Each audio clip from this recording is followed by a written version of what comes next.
Salam uşaqlar, hər vaxtınız xeyir olsun. Təyin ediciyə aid sürətli şəkildə bir neçədən suala baxırıq. Başlayırıq 13-cü sualla. 13-cü sualda boşluqdan sonra cəmsim gəlib, cəmsimdən işlənə bilməyən təyin ediciləri tez variantlardan silirik. Match sayıla bilməyəndən işlənir, eləcə də too much. Elite sayıla bilməyəndən işlənir, elotun ofu yoxdur və cavab olur təbii ki B variantı. 14-cü sual boşluqdan sonra cəmsim gəlib, matchları çıxırıq çünki bunlar sayıla bilməyəndən işlənir, elite sayıla bilməyəndən işlənən təyin edicidir, elotunsa ofu yoxdur deyə çıxırıq. Cavabımız təbii ki olur A variantı. Keçdiyi boşluqdan sonra 15-ci sualda cəmsim gəlib, many cəmlə işlənir, götürürük, match sayıla bilməyəndən işlənir, little sayıla bilməyəndən işlənir, təbii ki 1-4. Cavabımız olur A variantı.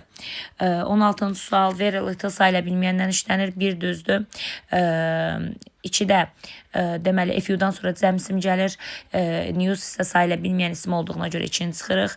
Many traffic yanlışdır. Niyə? Çünki many'dən sonra cəmsim gəlir, traffic sayıla bilmir. Too much sugar tamamilə düzdür. Too much'dan sonra sayıla bilməyən gəlir, çi şəkər sözü də sayıla bilməyəndir. Few mistakes tamamilə düzdür. Çünki few cəmlə işlənir və mistakes də cəmlədir. Cavabımız olur 1-4-5, yəni A variantı. Sonra 17-ci suala baxırıq. 17-ci sualda correct variant istəyir. Match furniture tamamilə düzdür.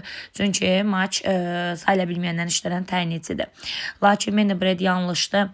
Çünki many cəmlə işlənən təyin edicidir. Bread isə sayıla bilmir. Very many people tamamilə düzdür. Çünki many cəmlə işlənir. People da kökündən dəyişmiş cəmdir. Few money tamamilə yanlışdır. Çünki few cəmlə işlənən təyin edicidir. Money isə sayıla bilmir. Too much information düzgündür. Çünki too much sayıla bilməyəndən işlənir, information da sayıla bilməyən isimdir. Cavab olur 1, 3, 5, yəni B variantı. Bu qədər.